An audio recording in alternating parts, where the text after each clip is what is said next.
กับนัดสำคัญระหว่างราชกิจปะทะสุ่มห้อง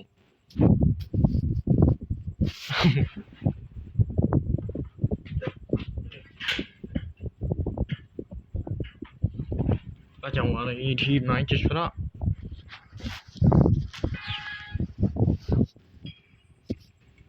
โอเคผมมีตรงนี้แต่ราชกิจอยู่ฝั่งสีเหลืองสไลด์บอลนะครับโอ้ย3สไลด์บอลไปเลี้ยง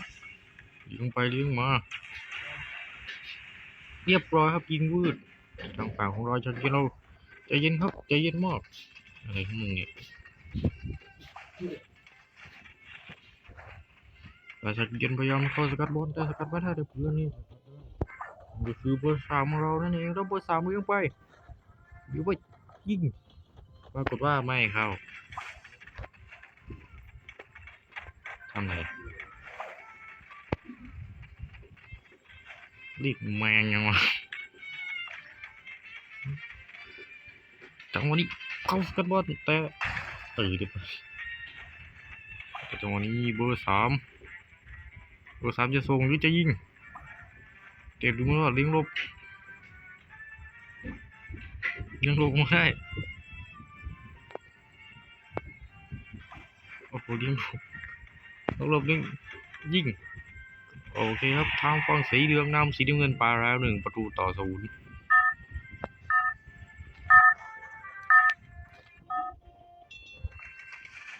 ไม่ดูดิโอ้โหเบอร์3มึงยิงง่ายๆวะส่งมาเพื่อนลูกนี้ฉันขอยิง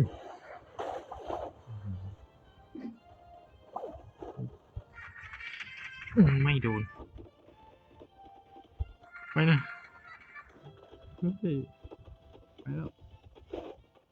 เสมอ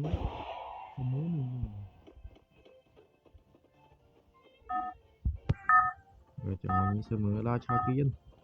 ตรงนี้บอลจงล็อกลงนึงไอ้เจี๊ยบไปเอาอีกเยอะจังหวะนี้ยังไงกูจะแยกกลับมาได้เป็นเบอร์3สไลด์ไปไม่ได้ครับผมจังหวะนี้กูเหนื่อยวะ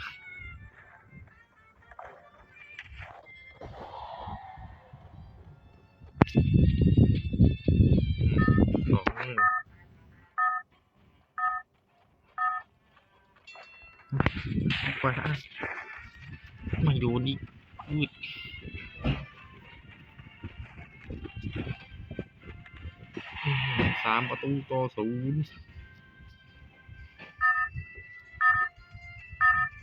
แต่ยังไงก็ไม่แพ้ฉันน่ะฉันคือ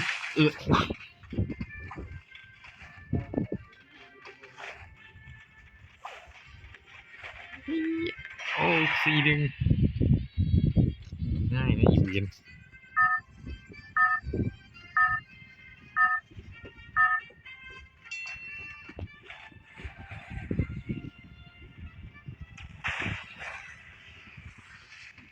จะทำให้กูเจ๊ไม่ได้ยิดเป็ดเพื่อนส่งมายิงเองมันใครยิงไม่ไปส่งไม่ส่งคือสไลด์โอ้โหไปแล้ว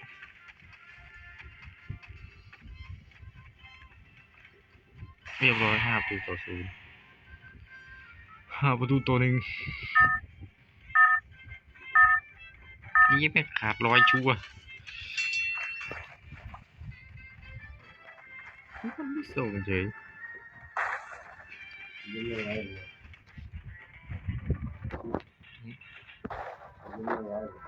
บูดูกัน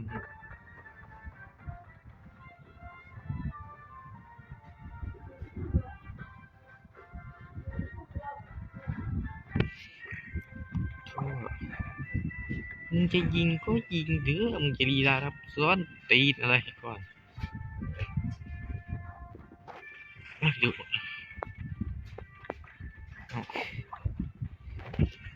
เอาดิจะลีลาครับสดตีเลยแล้วมันอย่างนี้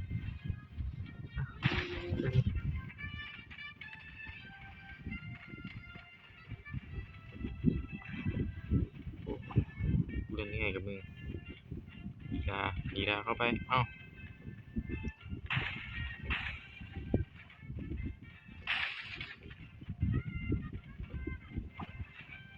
ยิงถึงโอเค2-5แต่กูยังไม่ได้ยิงสักลูกเลยยิดเป้งแล้วซัดก็ไม่โดน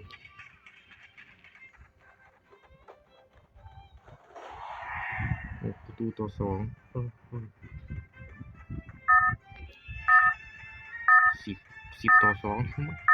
มึง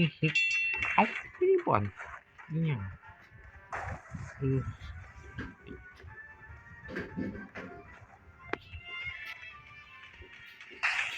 ได้แล้วกูวิ่งแล้วกูล็อกเชนแล้วกู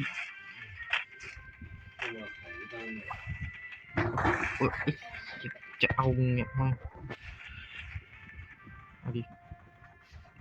มึงเตะดิเอาดิไม่เรียบร้อยเอาดิเบอร์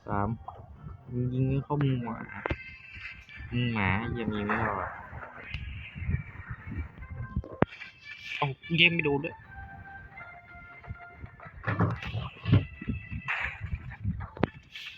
ไม่โดนอีกโอ้ยังไง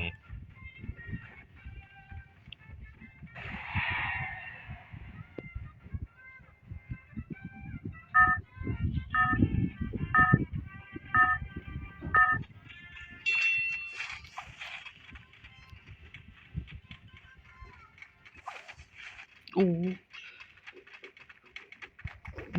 เว้ย